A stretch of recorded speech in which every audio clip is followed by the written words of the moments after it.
Hello students, welcome to my channel unique lab of knowledge और मैं हूं उग्रसेन पुनिया। तो स्टूडेंट्स, आज हम करेंगे ए रूम 10x8 के क्वेश्चन आंसर। ये रेनबो बुक का लेसन है।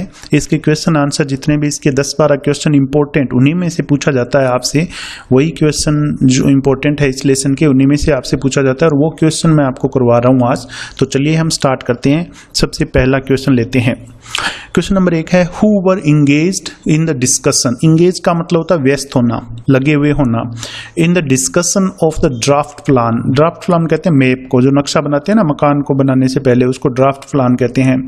तो कौन ड्राफ्ट प्लान के अंदर व्यस्त थे डिस्कशन करने में ऑफ द न्यू हाउस। नए घर को बना रहे थे मिसेज मलिक, मिस्टर मलिक जो हैं नया घर अपने लिए वो बना रहे थे। तो यहाँ पे पर्सन आपसे क्या पूछा है, who were engaged in the discussion of the draft plan of the new house. नए घर के ड्राफ्ट प्लान की डिस्कशन में कौन कौन व्यस्त थे। तो इसका आंसर क्या होगा, Mrs Malik, her husband and the architect. तीन ही तो जने थे, मिसेज मलिक, उसका पति, और आर्किटेक्ट जो था गृह शिल्पी। ये तीन जने व्यस्त थे। ये इसका आंसर है। क्वेश्चन नंबर 2 है what did Mrs Malik seem to insist upon. Insist का मतलब होता है जोर देना। What did Mrs Malik seem to insist upon. Mrs Malik है वो किसके ऊपर जोर देती हुई प्रतीत हो रही थी, यानी वो किस पे जोर दे रही थी ज्यादा। आर्किटेक्ट को जब वो बोल रही थी किस बात पे ज्यादा जोर दे रही थी। तो इसका आंसर है ये, she insisted upon the size of the room. यानी जो साइज था रूम का उसके ऊपर वो ज्यादा बार बार जोर डाल रही थी कि ये रूम इतने साइज का होना चाहिए। क्या कह रही थी वो, सी सजेस्टेड टू द आर्किटेक्ट। उसने आर्किटेक्ट को सजेस्ट किया, सुझाव दिया, डेट की the room might be 10x8 कि ये जो कमरा है वो 10x8 का होना चाहिए। इस बात पे वो बार बार जोर डाल रही थी। तो यही आपसे प्रश्न में पूछा था किस बात पे वो जोर डाल रही थी। तो साइज ऑफ द रूम, और साइज ऑफ द रूम वो कितना चाहती थी, कमरे का साइज 10x8। ये आपको ध्यान में रखना है।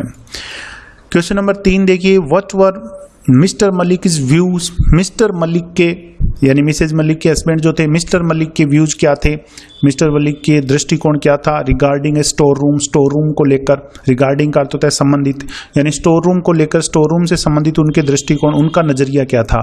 इसी के प्रश्न को दूसरे तरीके से भी पूछा जा सकता है, why did Mr Malik agree to make the store a little bigger. Mr Malik है वो स्टोर को थोड़ा सा बिगर यानी थोड़ा सा बड़ा बनाने पर सहमत क्यों हो गए थे, एग्री क्यों हो गए थे। तो ये दो तरीके से क्वेश्चन पूछा जा सकता है। तो उनके नजरिए के अंदर स्टोर रूम कैसा होना चाहिए वो अपने पढ़ेंगे, और बड़ा क्यों होना चाहिए, वो बड़ा स्टोर रूम क्यों चाहते थे वो भी। तो he wanted a big store room. अब मिस्टर मलिक हैं वो थोड़ा सा बड़ा स्टोर रूम चाहते थे, because it is easy to. अब बड़ा स्टोर रूम क्यों चाहते थे उसका कारण भी आपको बताना है। It is easy to keep it tidy. Tidy का मतलब होता है स्वच्छ, साफ सुथरा, क्योंकि इसको साफ सुथरा रखना आसान होता है, स्टोर रूम बड़ा होता है तो। And Trunks can be moved, और जो ट्रंक्स होते हैं संदूक बक्से, कैन बी मूव्ड अबाउट, उनको इधर उधर किया जा सकता है फ्रीली, यानी बिल्कुल स्थान पूरा मिल जाता है। किसी संदूक को उठा के इधर रखना है या किसी दूसरे संदूक को उठा के उधर रखना है तो पूरा खुला होता है। स्टोर रूम काफी ज्यादा बड़ा होता है तो उसमें ये आसानी से हो सकता है। इसलिए मिस्टर मलिक जो है वो कैसा स्टोर रूम चाहते थे, ए लिटिल बिगर, थोड़ा सा बड़ा स्टोर रूम वो चाहते थे। और क्यों चाहते थे उसका कारण भी बता दिया, क्योंकि इसको टाइडी रखना आसान होता है और ट्रंक्स जो होते हैं उनको इधर उधर आसानी से किया जा सकता है। क्वेश्चन नंबर 4 है why did Mrs Malik decide. Mrs Malik ने ये निर्णय क्यों लिया to settle down in Delhi permanently. Delhi के अंदर परमानेंटली यानी स्थायी रूप से सेटल होने का निर्णय क्यों लिया, यानी वो दिल्ली के अंदर स्थायी रूप से क्यों रहना चाहती थी। इसका आंसर देखिए, बिकॉज, क्योंकि। अब आपको इसको क्वेश्चन के अंदर आपकी कॉपी के अंदर बोर्ड में आप लिख रहे हो तो पहले पर्सन के अंदर से आप लिख सकते हो। किस तरह से लिखना मैं बोल के बता देता हूं। जैसे क्वेश्चन में है Mrs Malik decided to settle down in Delhi permanently because, यहां से आगे मैंने लिखा हुआ है आंसर। तो पहले क्वेश्चन में से आपको खुद लिखना होता है, आप वहां से लिख के अपना आंसर शुरू कर सकते हो। मैंने सीधा आंसर लिखा है बिकॉज, क्योंकि her children were grown up. एक तो उसके बच्चे हैं वो बड़े हो गए थे, ग्रोन अप हो गए थे। And it was not desirable, और ये अब डिजायरेबल नहीं था यानी अच्छी बात नहीं थी, वांछनीय नहीं था, to shift them from school to school, कि उनको एक स्कूल से दूसरे स्कूल शिफ्ट किया जाए, फिर उस स्कूल से वहां पे शिफ्ट किया जाए, ये बात ठीक नहीं थी। तो कारण क्या था, वो परमानेंटली दिल्ली में क्यों सेटल होना चाहती थी मिसेज मलिक, क्योंकि उसके बच्चे हैं वो ग्रोन अप यानी बड़े हो गए थे और बच्चों को एक स्कूल से दूसरे स्कूल में शिफ्ट करना डिजायरेबल नहीं था। क्वेश्चन नंबर 5 है, what was the attitude of Mrs Malik towards her mother in law.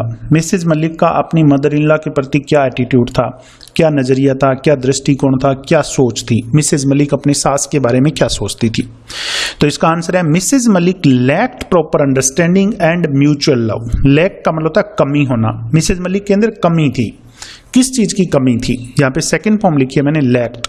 तो कमी किस चीज की थी, दो चीजें, प्रॉपर अंडरस्टैंडिंग, एक तो जो उचित समझ है उसकी, दूसरी म्यूचुअल लव, आपसी प्रेम for her mother in law. अपनी सास के प्रति उसके अंदर प्रेम नहीं था मिसेज मलिक के अंदर, और समझ नहीं थी, यानी सास के प्रति उसका नजरिया आप कह सकते हो कि ठीक नहीं था। वो अपनी सास को स्टोर रूम में रखना चाहती थी, ऐसा कौन करता है, तो इसलिए उसका नजरिया है वो ठीक नहीं था। तो आप दो चीजें लिख सकते हो, Mrs Malik lacked proper understanding and mutual love for her mother in law.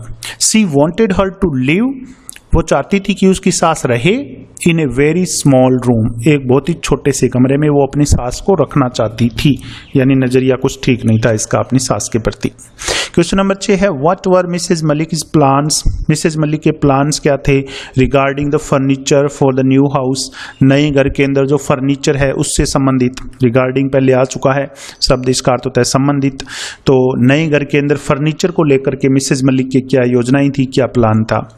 तो she wanted new furniture for the house, वो नए घर के लिए नया फर्नीचर चाहती थी। She wanted new furniture for the house, नए घर के लिए वो फर्नीचर भी बिल्कुल एकदम ब्रांड न्यू चाहती थी। She would not let the old furniture enter, वो पुराने फर्नीचर को एंटर नहीं होने देगी, यानी उसको प्रवेश नहीं देगी द न्यू हाउस, नए घर के अंदर। यानी पुराना जो फर्नीचर है, ओल्ड फर्नीचर है, उसको वो नए घर के अंदर नहीं लेकर के जाएगी, वो बिल्कुल नया फर्नीचर बनवाएगी सारा का सारा। क्वेश्चन नंबर 7 देखिए, everything had to be forgotten, सब कुछ भुलाया जा चुका था, यानी भुलाना पड़ा सारा कुछ। What does the word everything here refer to, तो यहाँ पे जो शब्द है एवरीथिंग, सब कुछ, ये किसके लिए आया है, यानी क्या सब कुछ भुलाना पड़ा था।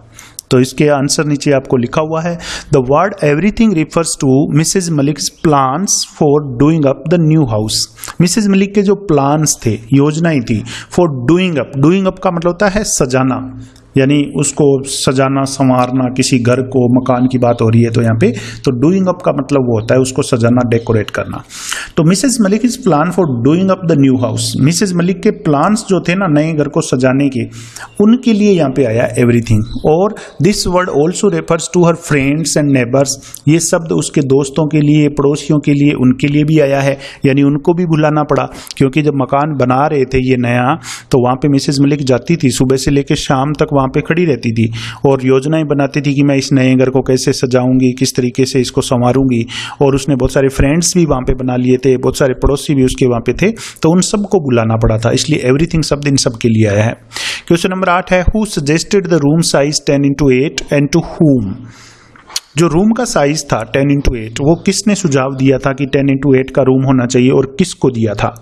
तो इसका सीधा सा आंसर है Mrs Malik suggested this, Mrs Malik ने ये सुझाव दिया था, और किसको दिया था, टू द आर्किटेक्ट, गृह शिल्पी को, आर्किटेक्ट को ये सुझाव दिया था। She wanted to use this room, वो इस कमरे को यूज करना चाहती थी as a store room, store room के रूप में इस कमरे को वो यूज करना चाहती थी। क्वेश्चन नंबर 9 देखिए, why was the architect perplexed, architect जो था वो परप्लेक्स्ड क्यों हो गया। परप्लेक्स का मतलब होता है दुविधा में, उलझन में पड़ जाना। तो आर्किटेक्ट है वो उलझन में क्यों पड़ गया था, उसका कारण था, देखिए, he was perplexed, architect perplexed हो गया था, उलझन में पड़ गया था। When Mrs Malik told him, जब मिसेज मलिक ने उसे बताया that she would not use the store room, कि वो स्टोर रूम का यूज नहीं करेगी, कि वो स्टोर रूम का यूज करेगी for her mother in law, कि अपनी सास के लिए, यानी अपनी सास को वो स्टोर रूम के अंदर रखेगी।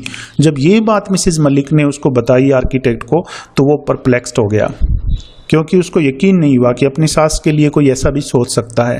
तो he was perplexed when Mrs Malik told him that she would use the store room for her mother in law, कि वो स्टोर रूम का यूज अपनी सास के लिए करेगी। अगला क्वेश्चन है, in what manner was Mrs Malik's daughter in law similar, कौन से तरीके से मिसेज मलिक की जो बहू थी वो समान थी to the figure in the sketch, जो स्केच के अंदर आकृति थी, फिगर थी, उसके समान थी। तो आपको बताना है कि मिसेज मलिक की डॉटर इन लॉ जो थी वो किस तरीके से जो स्केच था उसके समान थी। तो कौन कौन सी समानताएं थी देखिए। Answer, the figure in the sketch wearing A maroon coloured sari. अब जो स्केच था उसके अंदर उसने कौन सी साड़ी पहनी हुई थी, स्केच ने, फिगर ने, जो मूर्ति थी जो थी बीचों बीच मकान के बनाई थी गृह शिल्पी ने, तो वियरिंग मैरून कलर्ड साड़ी, उसने मैरून कलर की साड़ी पहनी हुई थी। That her daughter in law had, जो कि डॉटर इन लॉ पहन रखी थी, यानी जो मिसेज मलिक की डॉटर इन लॉ है उसने भी मैरून कलर की साड़ी पहन रखी थी, तो एक समानता तो ये हो गई। सी लाइक्ड मैरून कलर, और वो मैरून कलर को पसंद करती थी, यानी इसकी जो बहू है वो मैरून कलर को पसंद करती थी। और भी आप समानता बता सकते हो, द वे ऑफ स्टैंडिंग, यानी खड़े होने का जो तरीका था, वो खड़े होने का तरीका भी बिल्कुल स्केच के समान ही था। जिस तरीके से वो जाके खड़ी हुई थी दीवार का सहारा लेकर के, उसी तरीके से वो स्केच था। तो ये समानताएं आप बता सकते हो। क्वेश्चन नंबर 11 है, why could the Malik's not shift, Malik परिवार है वो शिफ्ट क्यों नहीं हो सका टू देयर न्यू हाउस, अपने नए घर में, ऑन मंडे मॉर्निंग, सोमवार की सुबह को। When did they do so, उन्होंने ऐसा कब किया, यानी शिफ्ट कब हुए और क्यों। तो 3 प्रश्न पूछ लिए, सोमवार की सुबह शिफ्ट क्यों नहीं हो सके थे, पहला तो ये, दूसरा कब शिफ्ट हुए, तीसरा क्यों शिफ्ट हुए उस दिन। तो इसके आंसर देखिए आप। It was raining continuously on Monday, सोमवार को लगातार बरसात हो रही थी, so they could not shift there on Monday, इसलिए वे मंडे को शिफ्ट नहीं हो सके। तो पहले का आंसर तो आ गया कि मंडे को शिफ्ट क्यों नहीं हो सकते, क्योंकि बरसात हो रही थी। ठीक है, they shifted on Monday evening, वे सोमवार की शाम को शिफ्ट हुए। अभी दूसरे पर्सन का भी आंसर आ गया कि वे कब शिफ्ट हुए, तो सोमवार की शाम को शिफ्ट हुए थे। और क्यों शिफ्ट हुए थे, उसका आंसर है because it was an auspicious day. Auspicious कहते हैं शुभ, मंगल, कि ये शुभ दिन था, इसलिए, यानी मिसेज मलिक है वो इस दिन को शुभ मानती थी, ऑस्पिशियस डे था, इसलिए वे सोमवार को ही शिफ्ट हुए, मंडे इवनिंग को शिफ्ट हो गए। क्वेश्चन नंबर 12 है, what did Mrs Malik not like about her daughter in law, Mrs Malik को अपनी डॉटर इन लॉ के बारे में क्या बात पसंद नहीं थी, यानी मिसेज मलिक है वो अपनी बहू के अंदर ऐसी क्या बात थी जो पसंद नहीं करती थी। या इसको पूछ सकते हैं, why was Mrs Malik furious, Mrs Malik है वो क्रोधित क्यों हो गई थी, फ्यूरियस क्यों थी, गुस्सा क्यों हो गई थी। ये बोर्ड एग्जाम 2018 के अंदर पूछा गया है, why was Mrs Malik furious, Mrs Malik furious क्यों हो गई थी। तो 2 पर्सन हैं, दोनों में से कोई भी पर्सन आपसे पूछा जा सकता है परीक्षा के अंदर कि मिसेज मलिक को अपनी बहू को लेकर के क्या बात पसंद नहीं थी। तो इसका आंसर है ये, Mrs Malik did not like the maroon colour of her sari. एक तो मिसेज मलिक है जो उसकी बहू ने मैरून कलर की साड़ी पहन रखी थी, वो कलर मिसेज मलिक को बिल्कुल पसंद नहीं था, मैरून कलर को वो पसंद नहीं करती थी। दूसरी चीज, द रीपेंटिंग हर लिप्स, उसके होठों को रिपेंट करना, यानी वो लिपस्टिक लगा रही थी अपने होठों के, तो वो मिसेज मलिक को पसंद नहीं आ रहा था गाड़ी के अंदर बैठे बैठे, क्योंकि वो अपने ही घर में जा रहे थे और मिसेज मलिक का विचार था कि अपने ही घर में जा रहे हैं, रात का टाइम है और इतना लिपस्टिक लगा के सजने संवरने की कोई ज़रूरत नहीं है, इसलिए ये बात उसको मिसेज मलिक को पसंद नहीं आई थी। And her jabbering in English with her husband, jabbering का मतलब बकबक करना, बकवास करना, और वो लगातार बकबक कर रही थी और वो भी इंग्लिश के अंदर अपने हस्बैंड के साथ। ये बात भी मिसेज मलिक को पसंद नहीं आई कि अपने हस्बैंड के साथ इंग्लिश में बोलने की कहाँ जरूरत है, ये हिंदी में भी तो बात कर सकती है। तो ये कुछ बातें थी जो मिसेज मलिक को पसंद नहीं आई थी, सो शी वॉज फ्यूरियस, इसलिए वो गुस्सा हो गई थी, क्रोधित हो गई थी। तो मिसेज मलिक को ये चीजें पसंद नहीं थी। एक तो मैरून कलर उसकी साड़ी का पसंद नहीं था, मैरून कलर को मिसेज मलिक है वो बिल्कुल भी पसंद नहीं करती थी। एक रीपेंटिंग हर लिप्स, वो अपने होठों को रिपेंट कर रही थी, वो पसंद नहीं आया। Jabbering in English with her husband, अपने ही हस्बैंड के साथ इंग्लिश में बात करने की कोई ज़रूरत नहीं थी, ये बात भी मिसेज मलिक को पसंद नहीं आई थी, तो इसलिए वो गुस्सा हो गई थी। तो ये थे क्वेश्चन स्टूडेंट्स इस लेसन के। आशा करता हूँ आपको ये क्वेश्चन है वो समझ में आ गए होंगे और आप इनको अच्छे तरीके से याद कर लेंगे। Thank you.